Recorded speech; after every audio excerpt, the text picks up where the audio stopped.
Certainly not an ideal way to start the 2022 season on a 6-5 11-inning loss to the New York Yankees, but the Red Sox still have 161 games to play, and that's why we don't panic in a 162-game season on Game 1. Welcome to the Locked On Red Sox podcast. Thank you for making Locked On Red Sox your first listen of every single day.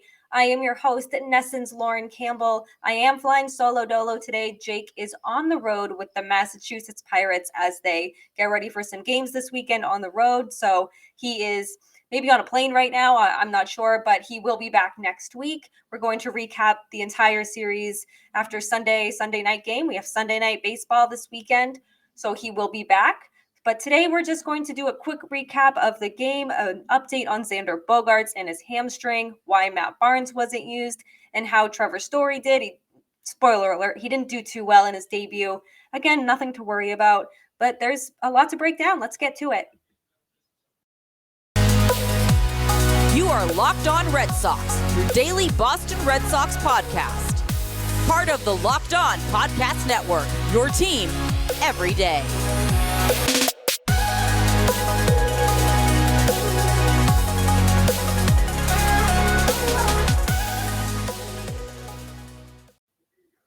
The Red Sox did start Friday's game off quickly with a 3-0 lead with help from Rafael Devers and a 2-run home run on his first swing of the season against Gerrit Cole. He's also very good against Gerrit Cole. That was his fourth home run off the Yankees ace. But maybe the biggest story coming out of this game isn't Trevor Story, isn't the pitching. It's Xander Bogaerts. And we know on Thursday that contract extension talks officially are done. He rejected an offer from the Red Sox, and he made it clear he does not want to talk about his contract in season. He doesn't want to be a distraction to his teammates. So the day after that happens, he looks pretty good. It looks good at the plate. He's scoring runs. He seems to be doing everything right. He did have an error at shortstop, but the big story is that he tweaked his hamstring during his final at-bat, and he slid into second base on an inning-ending double play in extra innings. He was seen grabbing his hamstring. He did walk off the field on his own accord. He was kind of hobbling along. Not good. Obviously, you don't want to lose your all-star shortstop in the first game of the season. But after the game, Bogaerts was optimistic that he could play Saturday. He did say, if you ask me right now, yeah, I think I will play tomorrow. So that's obviously a good thing. What is concerning is that he said, I don't really know what it was. It wasn't a normal everyday thing. That's obviously not good. Now, I don't think there's too much reason right now to panic. I think there might be a lot of these kind of tweaks and maybe muscle pulls to begin the season because there was a shortened spring training. And Xander Bogaerts did say that. He did say he was just kind of getting outs in spring training.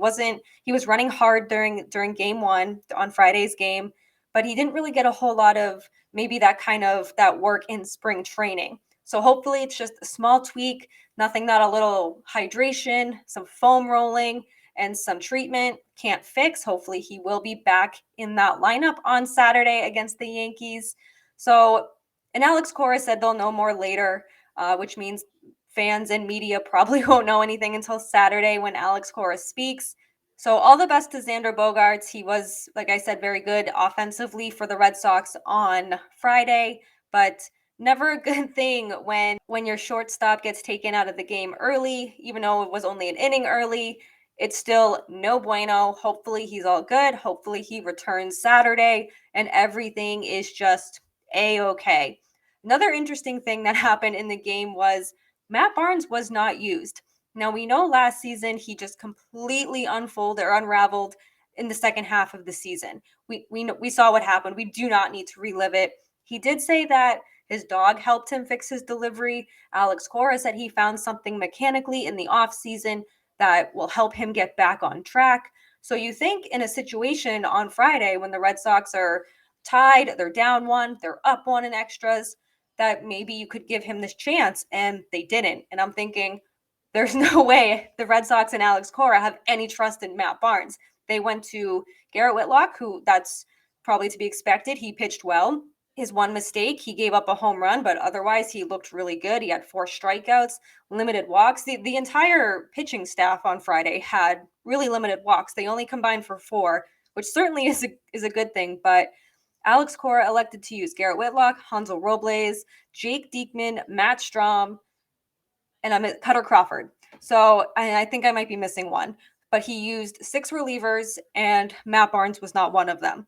So you're thinking, if you want to be able to earn this guy's trust back, why are you going to people who you know you can't trust, like Ryan Brazier, like maybe Hansel Robles, although he did kind of look good. The bullpen really wasn't the issue too much in this game. It was going 2 for 12 with runners in scoring position and Christian Vasquez striking out with the bases loaded. I digress. So Matt Barnes, getting back to Matt Barnes, he has a tight back. So it's not that the Red Sox don't have trust in him. He wasn't available because he has a tight back. Alex Cora said after the game, kind of like Bogaerts, they'll see where he's at later today. They'll see where he's at Saturday, get some treatment. Again, hopefully it's just something you can stretch out, foam roll, just kind of maybe lay on the floor and just relax. I know back injuries and even the slightest back pain is just not fun. Hopefully, again, that just is because of a shortened spring training.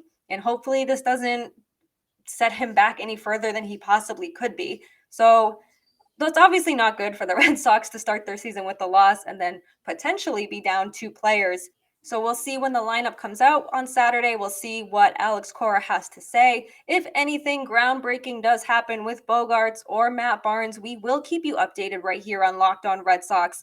Coming up in the second segment, we will talk about the offense, how Trevor Story fared, how the offense, as I mentioned earlier, went 2 for 12 with runners in scoring position and left 7 men on base. Can't do that if you want to win games. We will get into all of that and more in the second segment. But first, I want to tell you about Built Bar because it's April, it's springtime. I'm wearing a beanie, but it's still pretty cold in New England. I'm usually off the wagon with my New Year's resolution, but not this year. I'm sticking to my resolution to eating right. I'm getting married in less than 4 months, and I need to stick to eating right. And Built Bar keeps me on track because it almost feels like it's not really a resolution because I truly enjoy eating them. And if you haven't tried the puffs yet, the Built Bar puffs, you are missing out. They're the first ever protein-infused marshmallow, so they're fluffy, they're obviously marshmallowy, and they're not just a protein bar, they're kind of like a little treat. And all Built Bars, including the puffs, are covered in 100% real chocolate. Low calorie, high protein. You can replace your candy bar with these. You won't even notice a difference. If you go to built.com and scroll down to their macro charts, you'll be blown away. Most Built Bars have 130 calories, 4 grams of sugar, 4 net carbs, and 17 grams of protein.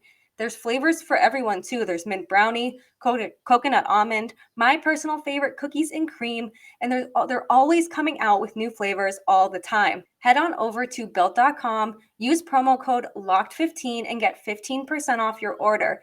That's promo code LOCKED15 for 15% off at built.com. And don't forget to check out MLB Prospects because host Lindsey Crosby is a prospect encyclopedia, and he's bringing you a unique perspective on the stars of tomorrow. It's free and available wherever you get your podcasts. So the Red Sox offense, though they did put up 5 runs, it was not enough to beat the Yankees. And these are 2 teams that will have pitching issues throughout the season, so they're going to be relying on their offense. And both teams have hitters to do that. The Red Sox nothing really clicked for their offense on Friday. Rafael Devers did have the home run. That was very optimistic to see from him. Trevor Story, however, had a less than desirable debut. He did go 0 for 5, which is not ideal when you bring in somebody like Story, who's known for his offense, known for his defense too, but he is going to bolster this lineup. He's going to make it deeper, and he had the opportunity to put the Red Sox ahead, get himself on base, and he couldn't do it. 0 for 5, not ideal. And yes, his splits away from Coors Field are not very good. But again, no reason to panic. We're not hitting the panic button after game 1 of a 162 game season. I know that Trevor Story has a lot to adapt to. He also had a shortened spring training, and he had an even shortened spring training. It was much shorter than Xander Bogaerts and Rafael Devers and Matt Barnes. If you remember, his wife gave birth to their child I think the day of or day after he made his contract official with the Red Sox. So he went home to be with her and the new baby, came back, and then it was go time pretty much. So he didn't get a whole lot of reps and at bats during spring training. If people start slow this season, not just with the Red Sox, it's probably because the shortened spring training. It probably was because they need to get their legs under them, get their swing back. Probably not too much to worry about. Now, if we're mid May and Trevor Story is still going 0 for 4, 0 for 5 late in May, maybe we can start to be like, okay, what does he need to do to get this worked out? It was good to see him in a Red Sox uniform. His swing still looked good, just he didn't make any contact. He couldn't, like I said, he couldn't do anything. He went 0 for 5. But after the game, he also said that it was the spring training. He's just got to get used to it. He's got to get back in the groove. And it's probably going to be the case for a lot of MLB players. But overall, the Red Sox offense, they went 2 for 12 with runners in scoring position. And you can't do that if you're going to win games. You go 2 for 12, you leave 7 men on base. The biggest issue, or one of the biggest opportunities, was Christian Vasquez had the bases loaded and he struck out. Now, Christian Vasquez probably isn't the person you want in the batter's box in that opportunity. I think people would probably feel more confident with Kike Hernandez. Even he drew a 4-pitch walk in his debut, or his 2022 debut. Rafael Devers, Xander Bogaerts, JD Martinez. You probably want somebody who's a bigger bat presence. So maybe people weren't expecting him to do much, but you couldn't even get one run with the bases loaded. We saw this so many times last year when the offense just could not click. They couldn't score with runners in scoring position. They couldn't move runners for the life of them. Sometimes they couldn't even get runners on second base. But when you go 2 for 12, you have runners in scoring position. You know your bullpen and your pitching is as questionable as it is. You need to capitalize on opportunities in scoring position with men on base. You need to be able to move those runners because the offense is going to help carry this team while this pitching kind of sorts itself out. Now, I will say I wasn't as pessimistic about the bullpen as I thought I was going to be after the first game. I really liked that all the pitchers limited their walks. So the Red Sox used 7 pitchers on Friday, and altogether, they gave up 4 walks. That's not too bad. I will take that. However, when they're giving up runs, it's home runs. I'd much rather watch a pitcher give up a single or a triple than a home run, because then you have that opportunity to get that baseman out. So limiting the walks certainly was good. Was biting my nails when Ryan Brazier was on the mound, when Hanzo Robles was on the mound, when Matt Strom, Jake Diekman, Cutter Crawford. Cutter Crawford looked great in the spring, and I completely understand why he made the roster. But man, this bullpen, it's hard to trust. It's really, really hard to trust. But the walks made me optimistic.